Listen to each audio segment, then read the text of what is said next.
भक्त की भक्ति और भगवान की परीक्षा।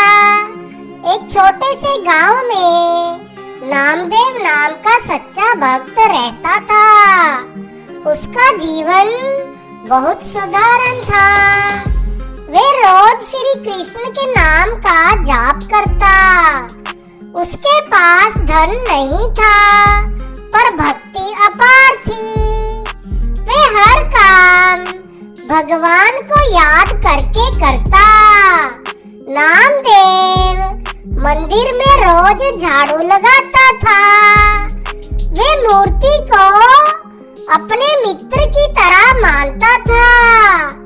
लोगों को उसकी भक्ति पर हंसी आती थी, पर नामदेव को किसी की परवाह नहीं थी। उसे विश्वास था कि कृष्ण सब सुनते हैं।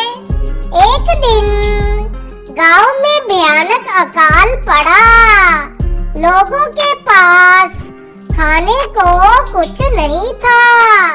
नामदेव के घर भी अनाज समाप्त हो गया। फिर भी उसने शिकायत नहीं की। वे मंदिर जाकर रोने लगा।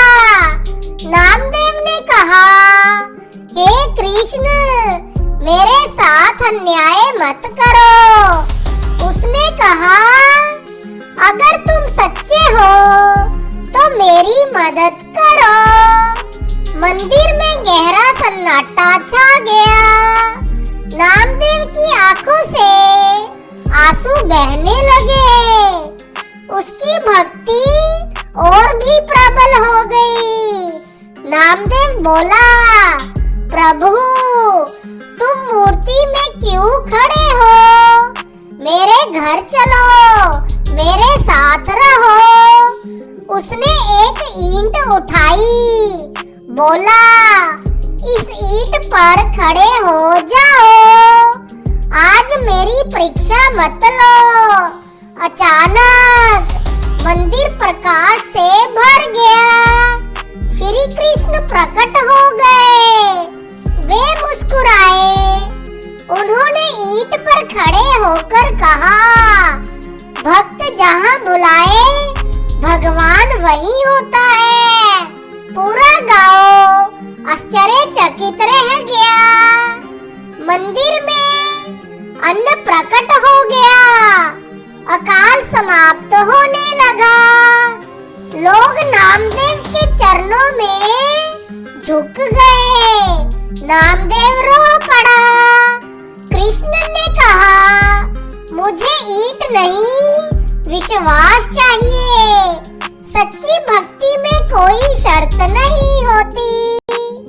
नामदेव ने क्षमा मांगी। कृष्ण ने उसे गले लगाया और अंतर ध्यान हो गए। गांव में खुशहाली लौट आई। लोग भक्ति का अर्थ समझने लगे। नामदेव पहले से भी विनम्र हो गया।